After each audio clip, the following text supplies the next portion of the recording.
روزانہ ایسے اسلامی واقعات سننے کے لیے ہمارے چینل کو سبسکرائب ضرور کریں۔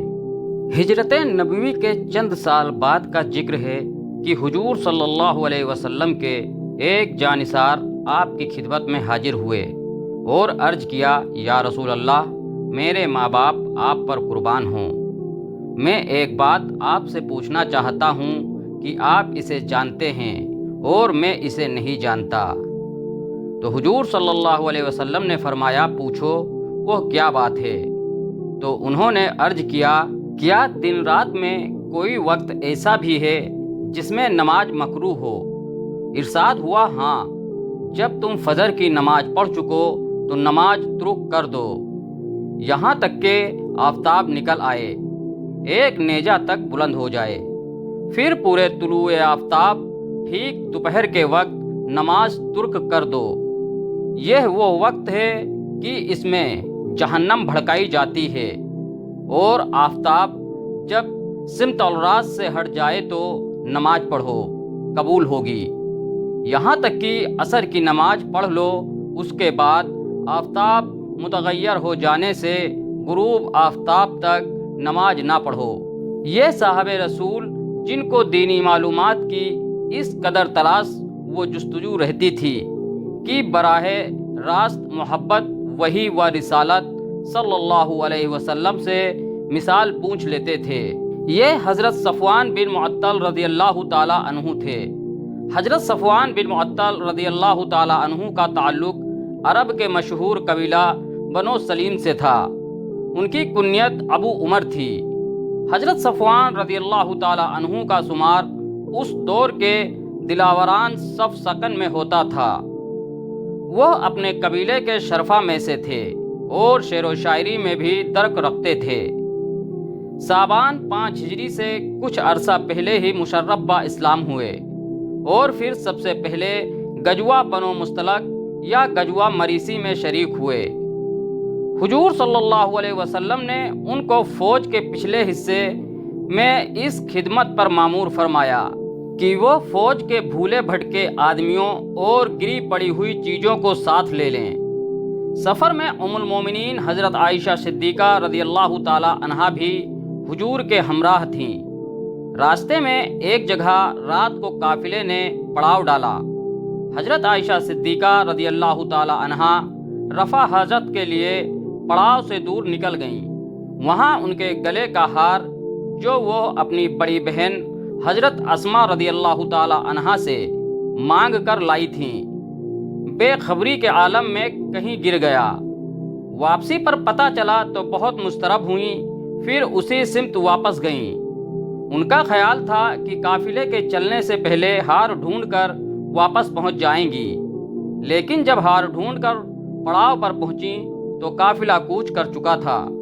بہت گھبرائی، نہ تجربے کاری کی عمر تھی، چادر اوڑھ کر وہیں لیٹ گئیں۔ حضرت صفوان بن معطل رضی اللہ تعالی عنہ اپنے فرائض کے انجام دہی کے لیے قافلے سے پیچھے رہ گئے تھے۔ انہوں نے ام المومنین سے پیچھے رہ جانے کا سبب پوچھا۔ ابھی حکم حجاب نازل نہیں ہوا تھا۔ جب واقعہ معلوم ہوا تو ہمدردی کا اظہار کیا، پھر ان کو اونٹ پر بٹھا کر اجلس سے قافلے کی طرف روانہ ہوئے اور دوپہر کے وقت قافلہ سے جا ملے۔ راس المنافقین عبداللہ بن ابی کو اس واقعہ کا پتہ چلا تو اس نے ام المومنین رضی اللہ تعالی عنہا کے متعلق مشہور کر دیا کہ وہ اب باعصمت نہیں رہیں، معاذ اللہ۔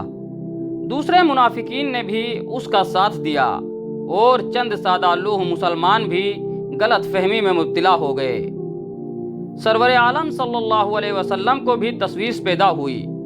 بے گناہ ام المومنین ناحق کی بدنامی کے صدمے سے بیمار ہو گئیں۔ آخر 1 مہینے بعد غیرت الہی جوش میں آئی اور یہ آیت نازل ہوئی۔ ترجمہ: جب تم نے یہ سنا تو مومن مردوں اور عورتوں کی نسبت نیک گمان کیوں نہیں کیا اور کیوں نہ کہا کہ یہ شریح تہمت ہے؟ اللہ تعالیٰ نے حضرت عائشہ صدیقہ رضی اللہ تعالی عنہا کی پاک دامنی کی خود تصدیق کی تو سب مومنین کو بے حد خوشی ہوئی۔ سرور عالم صلی اللہ علیہ وسلم نے اس موقع پر حضرت صفوان رضی اللہ تعالی عنہ کے بارے میں فرمایا، میں ان میں اچھائی کے سوا کچھ نہیں جانتا۔ جو سچے مسلمان منافقین کی باتوں پر یقین کر بیٹھے تھے، ان میں حضرت حسان بن ثابت رضی اللہ تعالی عنہ سائر دربار رسول اللہ صلی اللہ علیہ وسلم بھی تھے۔ چونکہ یہ ام المومنین رضی اللہ تعالی عنہ کا معاملہ تھا، اس لیے حضرت صفوان رضی اللہ تعالی عنہ کو ان کے رویے سے سخت اذیت پہنچی۔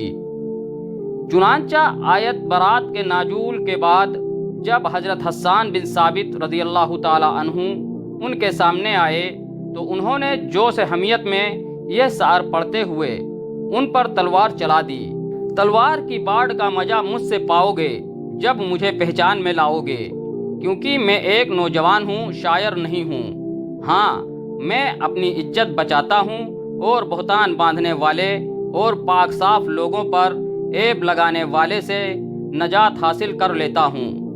حضرت حسان بن ثابت رضی اللہ تعالی عنہ زخمی ہو گئے، لیکن ان کی جان بچ گئی۔ انہوں نے بارگاہ رسالت میں حاضر ہو کر حضرت صفوان رضی اللہ تعالی عنہ کے خلاف شکایت کی، چونکہ حضور صلی اللہ علیہ وسلم غلط فہمی میں مبتلا ہونے والے مسلمانوں پر عذر حد کے بعد ان کو معاف فرما چکے تھے۔ اس لیے آپ صلی اللہ علیہ وسلم نے حضرت حسان بن ثابت رضی اللہ تعالی عنہ کو تلوار کی جرب کے بدلے میں کھجور کا ایک باغ عنایت فرمایا یا دلوایا۔ سن 6 ہجری میں سریہ ارینین پیش آیا۔ حضرت صفوان رضی اللہ تعالی عنہ نے اس میں سرگرمی سے حصہ لیا۔ ہوا یوں کہ بنو ارینا اور بنو عقل کے 8 آدمی مدینہ آئے اور اسلام قبول کر کے مدینہ ہی میں مقیم ہو گئے۔ یہاں کی آب و ہوا ان کو موافق نہ آئی اور وہ استسقا یعنی پیٹ میں پانی بھر جانے کے مرض میں مبتلا ہو گئے۔